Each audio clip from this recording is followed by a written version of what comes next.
the launch of your book, Harlow Sculpture Walks, how did this come about?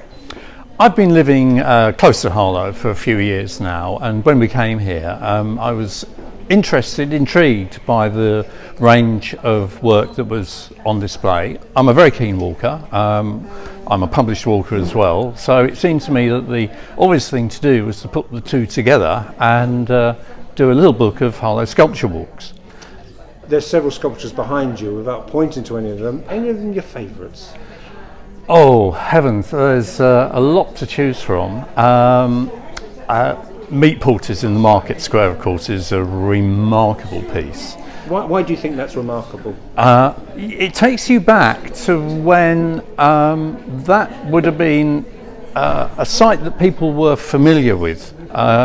He was modelling on the Smithfield Meat Porters, and many of the original residents of Harlow will have perhaps been porters themselves, have certainly been aware of what happened in Smithfield, perhaps had family who did. So it immediately gives you a link back to those beginnings in the late 40s and 50s of the town. Some are quite small, the donkey behind you, some are very big, solo flight. It's nice to see the contrast in styles and shapes and forms. Well, one of the great things is that you've got such a range of work. It's figurative, it's abstract. What it isn't is soldiers on horseback. You go around the centre of London and you see a lot of that. This is a different sort of sculpture tradition, and I think it's much more immediate, in general, stuff that people can relate to for different reasons. Do you find people from around the country say that there are all these sculptures out and about in the town? Do they find it amazing? People are surprised, yes. There's something like 100 in a town that, and let's be honest here, it's a town that hasn't had the easiest of reputations in recent times, and yet they're well cared for. People look out for them. They are respected, and they contribute. I believe they have to contribute to the everyday lives of people in the town. And the walks, there are many, as you said, of the sculptures, and your walks are different walks. You can choose different routes. You don't have to do all of them in one go. No, there are 3 different routes, and they are designed with different types of walker in mind. There's a very short walk, a really short walk, that just takes you around the core of the collection here in the Civic Centre.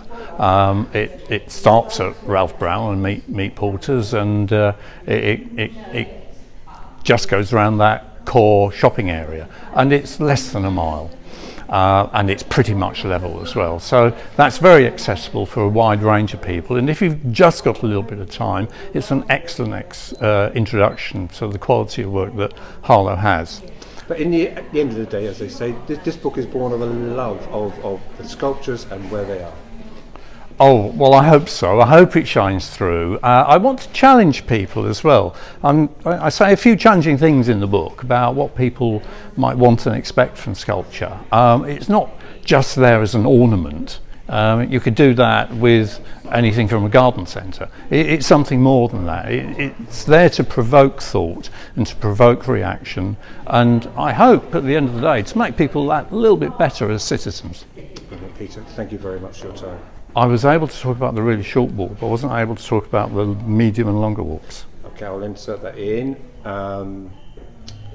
You referred to the short walk, but medium and long walks, are they in there as well? Yeah, there's a medium walk at around 5 miles, which takes you out to Mark Hall. It takes you past Donkey, so you see contrapuntal forms as well, the magnificent Barbara Hepworth that we are fortunate to have. And then there's a rather longer walk, it's 15 miles. I mentioned that I'm a very keen walker myself. I'm a member of the Long Distance Walkers Association. 15 miles is actually a little bit short for an LDWA walk, but nevertheless I wanted to put in something a bit longer, but because there's a decent service of radial bus routes in the town, if you wanted to chop that up, you easily could. And of course you got the opportunity then to have a stroll on Harlow's Commons and go out to the Gibbard Gallery as well.